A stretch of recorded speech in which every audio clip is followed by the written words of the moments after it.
কুমিল্লার মুরাদনগরে একজন মহিলাকে ধর্ষণ করা হয়েছিল এবং ওনার বিভিন্ন ভিডিও এবং ছবি ফেসবুকে ছড়াই দেওয়া হয়েছিল। সেটার বিরুদ্ধে আমরা অনারেবল হাইকোর্ট ডিভিশনকে রিট পিটিশন দায়ের করেছিলাম।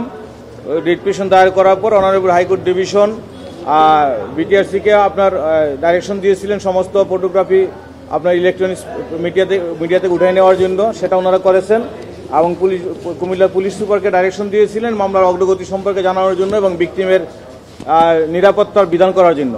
সেটা গত 14 জুলাই ধার্য ছিল অনারেবল হাইকোর্ট ডিভিশনে, কিন্তু কুমিল্লার পুলিশ সুপার ওনারা আসেন নাই বা কোনো স্টেপ নেন নাই। সেটার জন্য পরবর্তীতে আরও 2টা তারিখ ছিল, ওই 2 তারিখে ওনারা আসেন নাই। তারপরে কুমিল্লার পুলিশ সুপারকে সশরীরে আদালতে হাজির হওয়ার জন্য নির্দেশ দিয়েছিলেন। উনি আজকে হাজির হয়েছিলেন। হাজির হয়ে উনি ওনার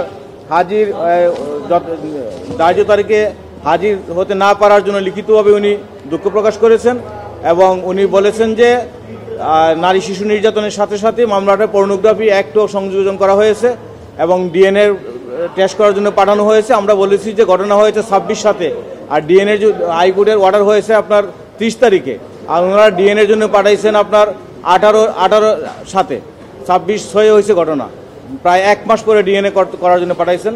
তো অনারেবল হাইকোর্ট ডিভিশন বলেছেন যেহেতু কেন হাইকোর্টের একটা ডাইরেকশন আছে, এই জন্য বিষয়টা সিরিয়াসলি নেওয়ার জন্য এবং আগামী 22 সেপ্টেম্বর মামলার পরবর্তী অগ্রগতি প্রতিবেদন অনারেবল হাইকোর্ট ডিভিশনে লিখিতভাবে দাখিল করার জন্য বলেছে। লিখিতভাবে উনি ওনার অগ্রগতি দিয়েছেন, মামলা কি অগ্রগতি হয়েছে। উনি ওই যে ডিএনএ টেস্টে না, উনি দুঃখ প্রকাশ করেছেন, অ্যাপোলজি চেয়েছেন, হ্যাঁ ক্ষমা চেয়েছেন, লিখিতভাবে ক্ষমা চেয়েছেন। না আনকন্ডিশনাল না, উনি বলেছেন যে APR respondent number back Apology for this, respondent number 5 back Apology for this, হ্যাঁ দুঃখ প্রকাশ করেছেন।